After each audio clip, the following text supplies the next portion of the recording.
Coming up tonight, we got some insight on an NDSU club and a look into the brand new Sugihara Hall. Stay tuned.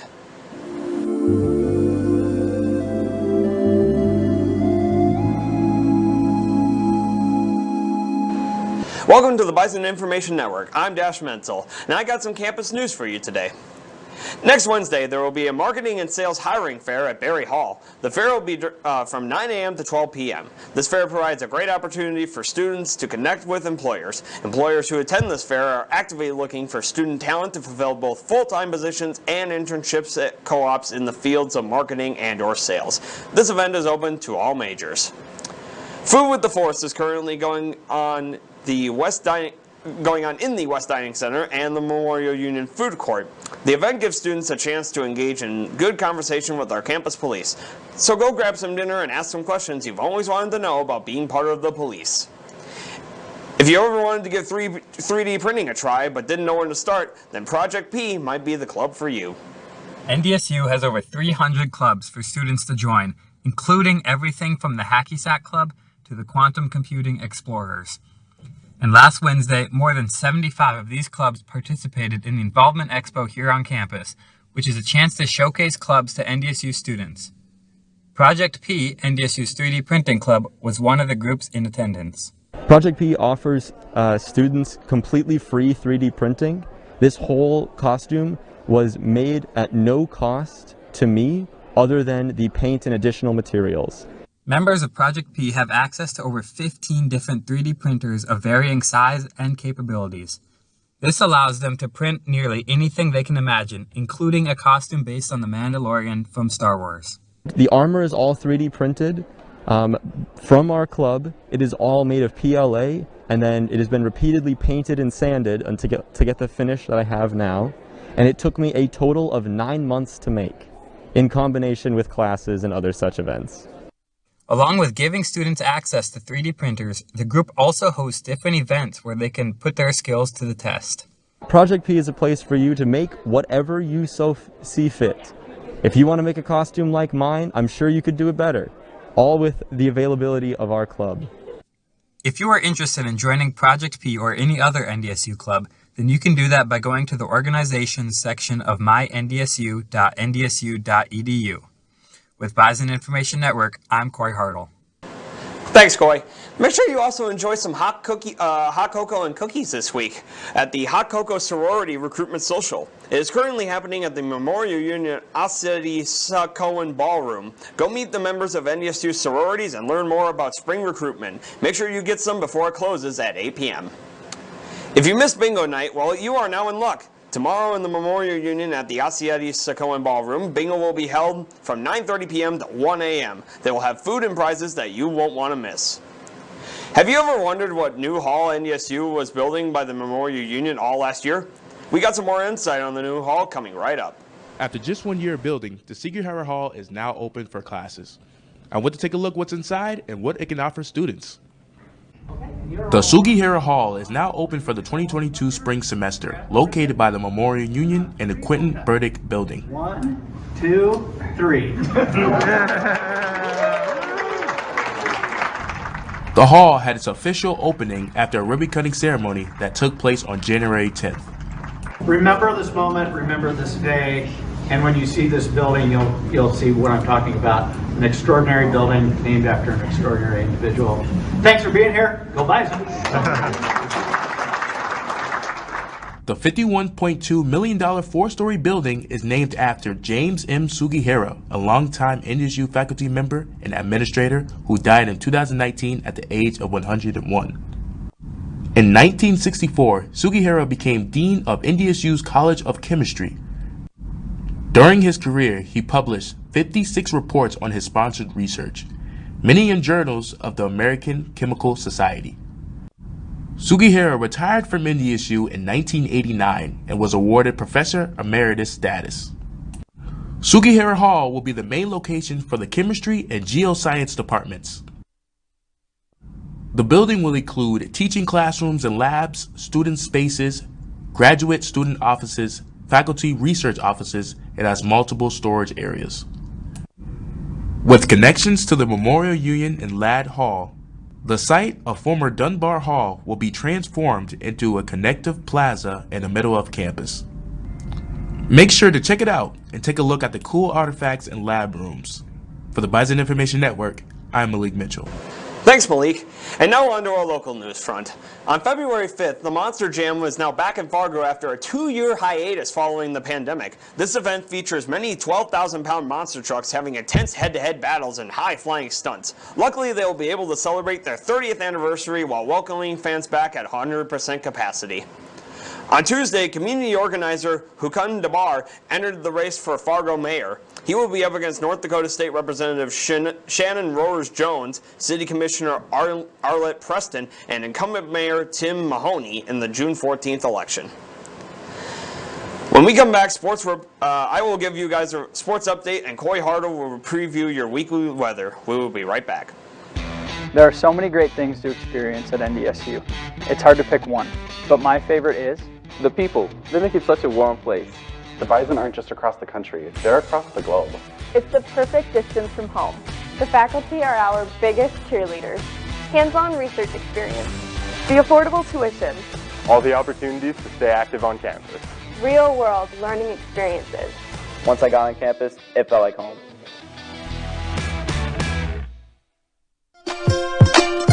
The NDSU bookstore has everything you need to show off your Bison pride.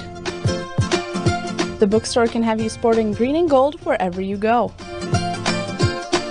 It offers many different brands, sizes, styles, and selection so that you find exactly what you're looking for. Shop the NDSU bookstore and show your spirit today.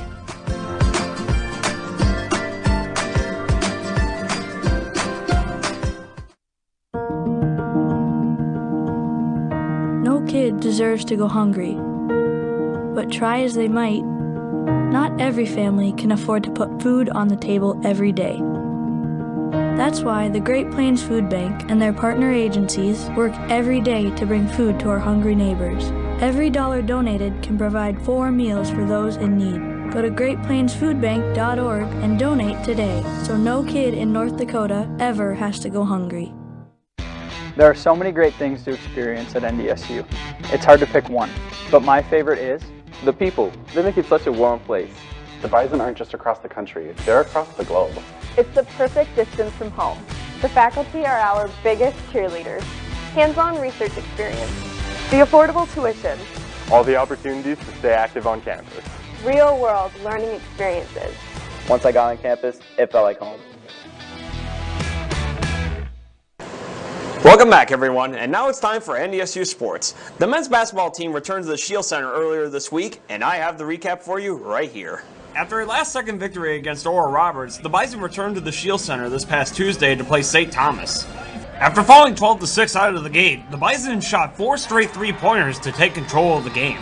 The Bison would take a 12-point lead at halftime and end up winning the game by a score of 77-56. The team shot 50% from three-point range and 56.3% for field goals.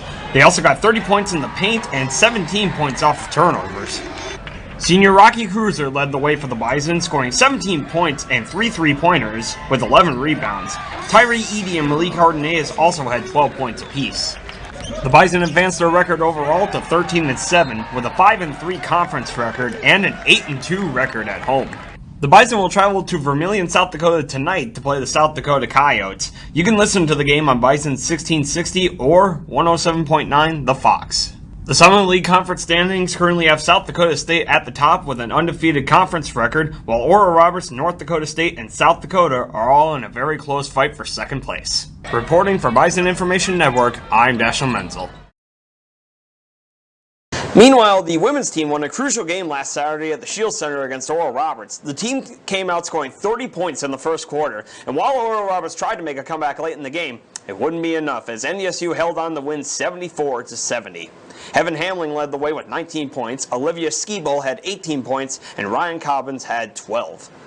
The team currently has an 8-11 overall record with a 4-5 conference record. They sit at 4th in the Summit League standings behind North Dakota, South Dakota State, and South Dakota. All 4 of the Dakota schools lead the conference, which is kind of interesting. The Bison will be back next week at the Shields, the Bison's next game will be back at the Shields Center tonight at 7 p.m. as the team takes on the conference leaders South Dakota. The Coyotes are currently on a 14-game win streak and are undefeated in the Summit League. The wrestling team looks strong heading into the weekend on a 5-game win streak. However, the momentum was swept away this weekend.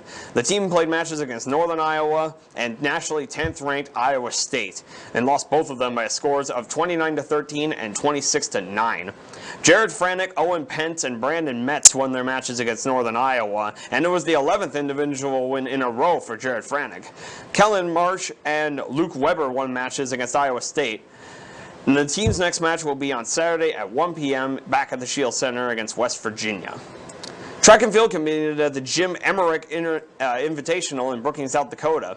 For the men, Jacob Roden set a new university record completing the 800-meter dash in 1 minute and 49 seconds. Other men who won their events include Jackson Tracy, Josh Knutson, Jacob Levin, Brandon Lewis, Braden Brown, and Josh Samian. The women won 5 events, and those winners were Nell Graham, Alyssa Melvin, Amanda Anderson, Amy Phillips, and Casey Cooper. Most of the Bison will compete at the UND Open in Grand Forks, North Dakota this upcoming weekend, while the NDSU Throws crew will be heading to Minneapolis for Minnesota's Jack Johnson Classic on Saturday at noon.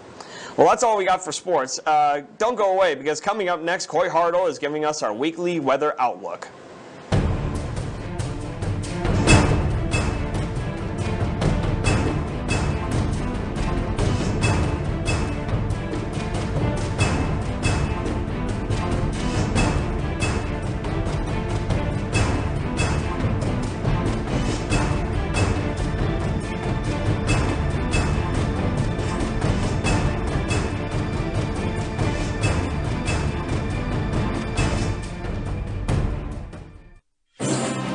Founded in 1985, the Missouri Valley Football Conference has established a tradition of FCS football excellence. Competing at the highest level of NCAA Division I, student athletes at its 10 institutions demonstrate character, passion, and integrity as they grow as a student, an athlete, and a citizen. The Missouri Valley Football Conference, where leaders are shaped and champions are forged.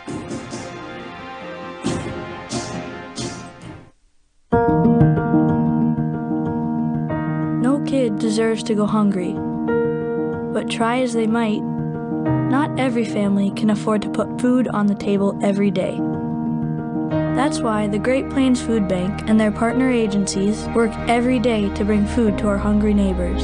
Every dollar donated can provide 4 meals for those in need. Go to greatplainsfoodbank.org and donate today, so no kid in North Dakota ever has to go hungry.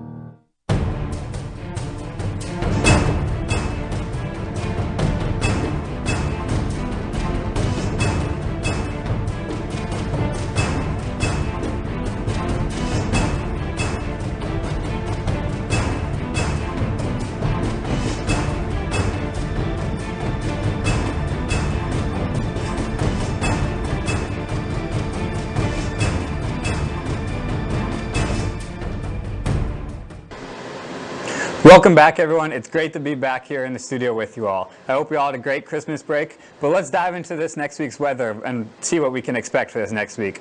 Moving further into this evening, temps could drop down to 12 below.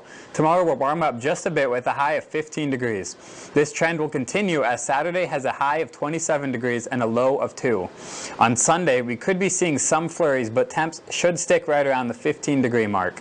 On Monday, we'll see some cloud cover throughout the day, but temps should climb up to the mid-30s. Tuesday has a high of 15 degrees, but it will also have winds of 15 to 25 miles per hour with some higher gusts possible, which will cool things down a bit.